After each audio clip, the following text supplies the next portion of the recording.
मंडळी, या ठिकाणी ही जी महिला आहे या मुलाला अडवत आहे आणि हा मुलगा बाईकवर बसून इथून जाण्याचा प्रयत्न करत आहे, पण ही महिला जी आहे याला वारंवार रोखून धरण्याचा प्रयत्न करत आहे। तिथे काही लोक एकत्र झाले, त्या लोकांना ही महिला म्हणत आहे की हा मुलगा जो आहे हा माझ्यासोबत बळजबरी करण्याचा प्रयत्न करत होता।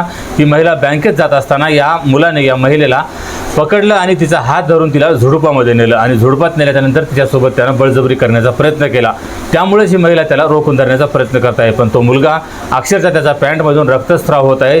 त्याची पॅन्ट रक्ताने माखलेली आहे, रक्ताने तो अक्षरशः नाहलेला आहे आणि अशा अवस्थेत असताना तो मुलगा दवाखान्यात जाण्याचा प्रयत्न करत आहे, पण ही महिला जी आहे त्याला वारंवार रोखण्याचा प्रयत्न करत आहे। पण लोक जे काही पाहत आहे, ज्या लोकांनाही काही कळत नाही, हा मुलगा सुद्धा त्या महिलेवर आरोप लावत आहे की त्या महिलेनं त्याचं गुप्तांग कापलेलं आहे, त्यासाठी त्याला ताबडतोब दवाखान्यामध्ये जावं लागणार आहे। आणि ही महिला त्या इतर काही लोकांना सांगत आहे की यानं बळजबरी करण्याचा प्रयत्न केला, त्यामुळेच या मुलाचा मी गुप्तांग कापलेला आहे। आज या दोघांमध्ये नेमकं काय घडलं हेच आपण या व्हिडिओमध्ये सविस्तर पद्धतीने जाणून घेऊया, त्यासाठी हा व्हिडिओ शेवटपर्यंत नक्की बघा। नमस्कार मंडळी, स्वागत आहे तुम्हा सर्वांचं पुन्हा एकदा आपल्या मराठी यूट्यूब चॅनलमध्ये। तर मंडळी, घटना आहे उत्तर प्रदेश राज्यातील हरदोई जिल्हा आहे आणि हरदोई जिल्ह्याचं एक पोलीस स्टेशन आहे पाली, आणि या पाली पोलीस स्टेशनच्या अंतर्गत एक गाव आहे गुजीदेई, आणि या गुजीदेई गावामध्येच हा जो मुलगा आहे हा राहणारा आहे। या मुलाचं नाव सुधीर कुमार आहे आणि याचं मागील 6 मे 2026 या दिवशी नुकतंच लग्न पार पडलेलं आहे आणि लग्नाला आता जवळजवळ आठवडा झालेला नाही, तरी या मुलाचं या महिलेनं अशा प्रकारे गुप्तांग कापलेलं आहे आणि अक्षरशः गुप्तांग हे संपूर्णरित्या कापलं गेलं आहे।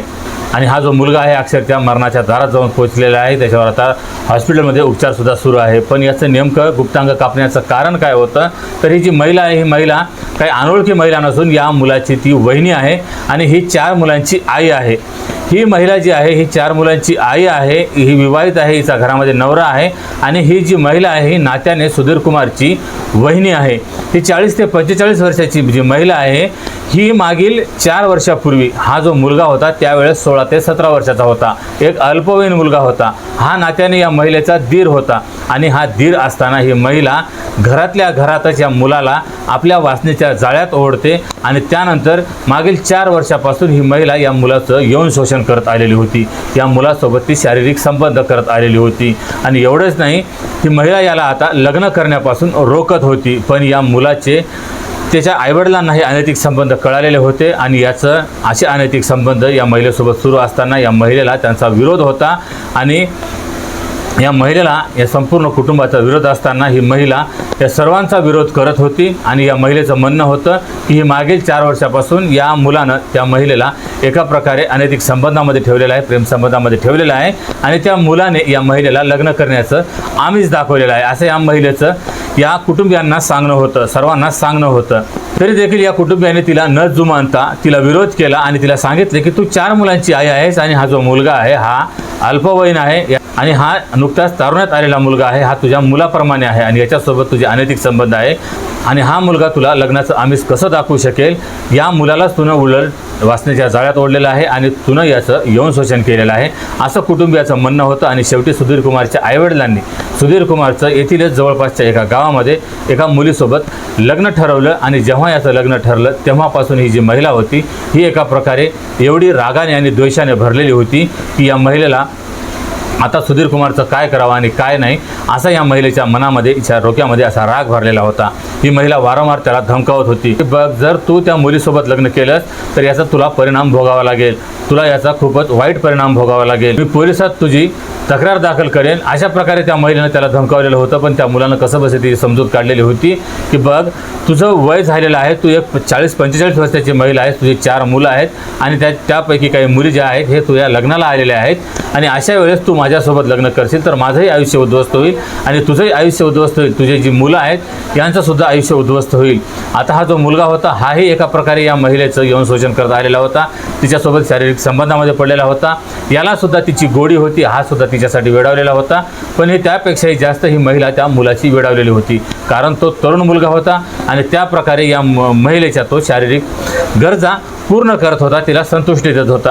आणि ह्यामुळेच ही महिला जी होती त्याला कोणत्याही परिस्थितीमध्ये सोडू इच्छित नव्हती, त्याला कोणत्याही परिस्थितीमध्ये आपल्या जवळ ठेवू इच्छित होती. आणि या महिलेचं म्हणणं होतं की त्याच्यासोबत लग्न करायचं. पण हे सर्वांचा विरोध करून त्या मुलानं शेवटी ज्या मुलीसोबत त्याचं लग्न ठरलेलं होतं त्या मुलीसोबत त्याचं लग्न झालेलं होतं. आणि लग्न झाल्याच्या नंतर जेव्हापासून त्याच्या लग्नाची बोलाचाली झालेली होती मागील काही दिवसापासून, तो या महिलेकडे दुर्लक्ष करत होता. हिचे तो फोन उचलत नव्हता किंवा हिला तो बोलत नव्हता.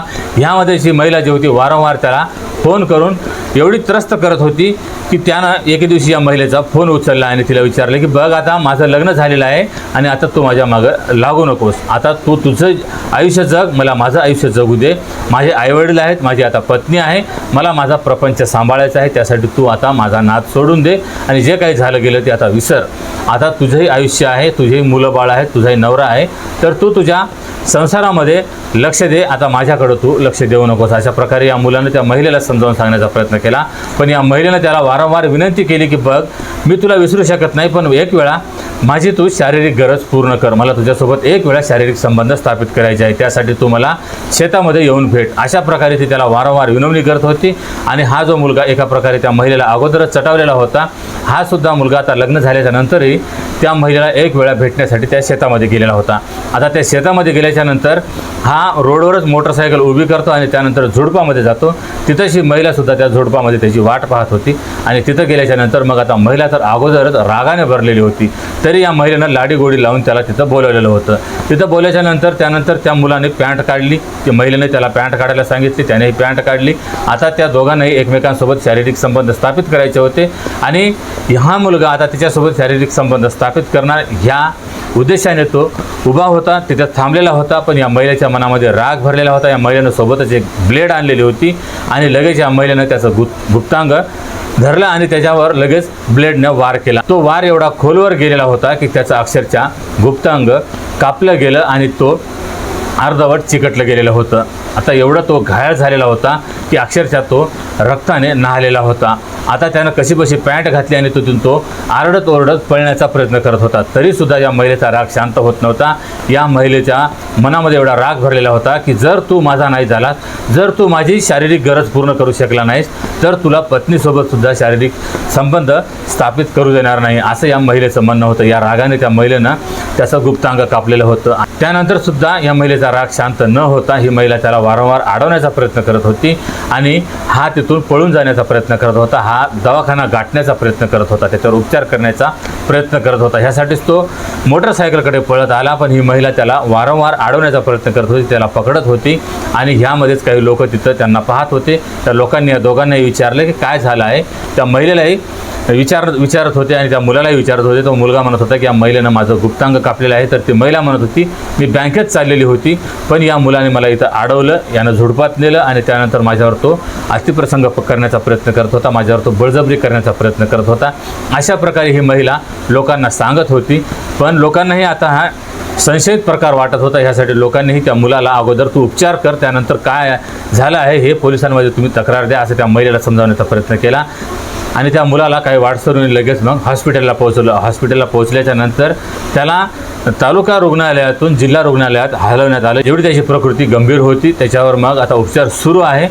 पण डॉक्टरांचं म्हणणं आहे की याचा आता गुप्तांग आहे हे आता निकामी झालेलं आहे. याचा जीव कसा बसा वाचू शकेल, पण तो आता एका प्रकारे पुरुषत्व त्याच्यातलं गेलेलं आहे, तो एका प्रकारे आता निकामी झालेला आहे, अशा प्रकारे डॉक्टरांनी आता सांगितलेलं आहे. पोलिसांनी येऊन योग्य तो तपास केलेला आहे. अजून पोलीस जे आहे ते पुढील तपास करत आहेत की नेमकं या संपूर्ण घटनेमध्ये दोष कुणाचा आहे.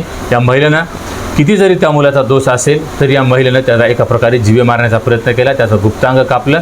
पोलिसांनी या महिलेवर गुन्हा नोंद केलेला, हिला अटकसुद्धा केलेली आहे.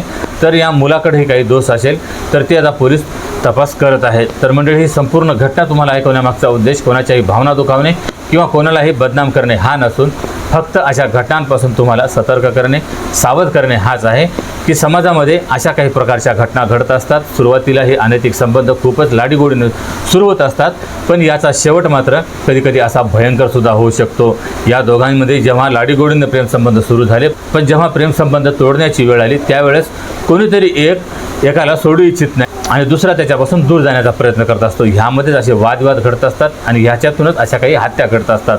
तर मंडळी, या संपूर्ण घटनेबद्दल तुमच्या प्रतिक्रिया कमेंटमध्ये अवश्य कळवा आणि जर हा व्हिडिओ ही माहिती आवडली असेल तर व्हिडिओला लाईक आणि चॅनलला सबस्क्राईब करायला विसरू नका.